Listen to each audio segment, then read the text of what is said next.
Regarde le ciel ce soir. C'est calme. C'est silencieux. Tu trouves ça apaisant? En réalité, c'est terrifiant. C'est le paradoxe de Fermi. Avec des milliards d'étoiles, l'univers devrait être rempli de vie. Alors, où sont-ils?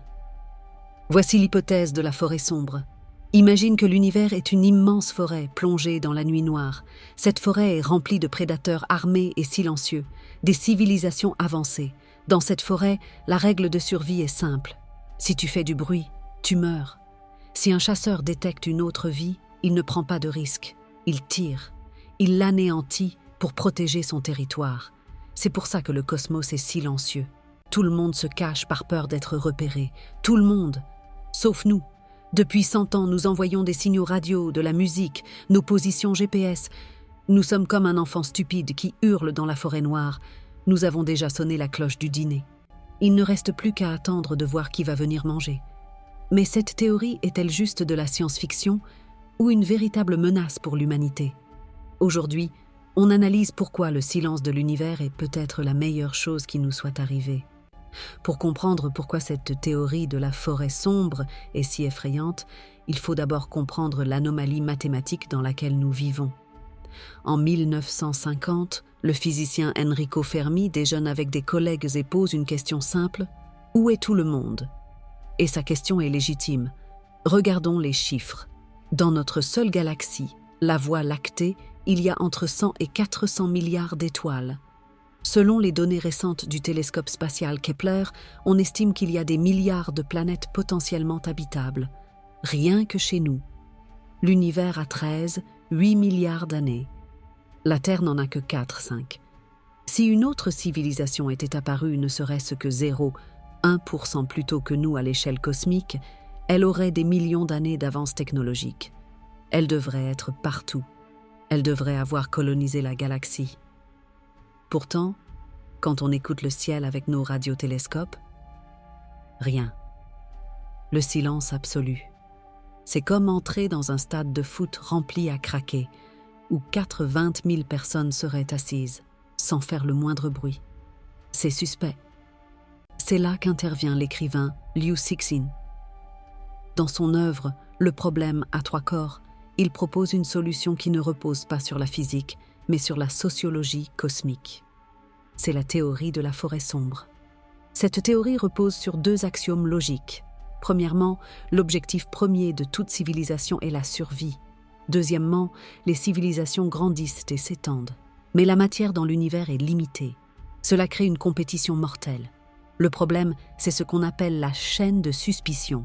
Imaginez 2 civilisations, A et B. Même si la civilisation A est pacifique, elle ne peut pas savoir si B l'est aussi.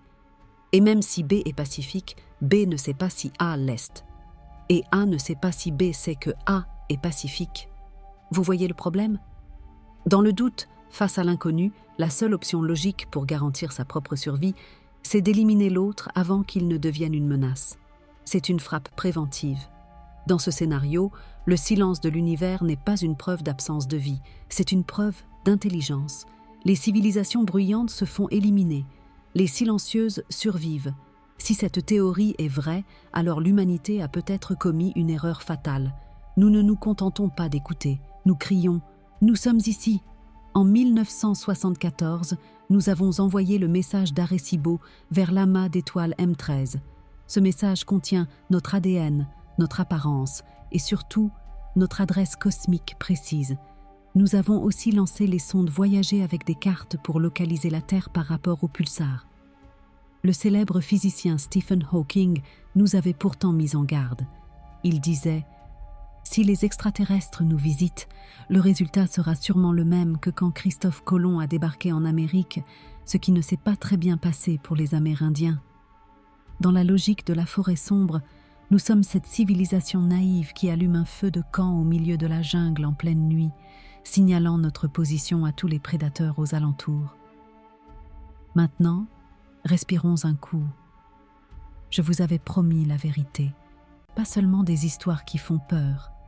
Est-ce qu'on est vraiment en danger immédiat? Probablement pas. Et voici pourquoi. Même si nous émettons des ondes radio, télé et radar depuis 100 ans, ces signaux sont soumis à une loi physique impitoyable. La loi en carré inverse. Plus une onde voyage, plus elle s'affaiblit. Rapidement, nos signaux deviennent indiscernables du bruit de fond cosmique. À l'échelle de la galaxie, qui fait 100 000 années-lumière de large, notre bulle radio ne fait qu'environ 100 années-lumière. C'est un point minuscule. Pour qu'une civilisation hostile nous entende, il faudrait qu'elle soit très proche et qu'elle pointe des antennes géantes pile sur nous au bon moment. Donc non, nous ne hurlons pas vraiment, nous chuchotons. Mais le risque n'est pas nul pour autant. Le paradoxe de Fermi nous laisse avec deux options, et aucune n'est rassurante. Soit nous sommes seuls dans l'univers, et nous avons la lourde responsabilité d'être la seule étincelle de conscience dans le vide. Soit nous ne sommes pas seuls, et nous sommes entourés de voisins qui se cachent. Peut-être pour une bonne raison.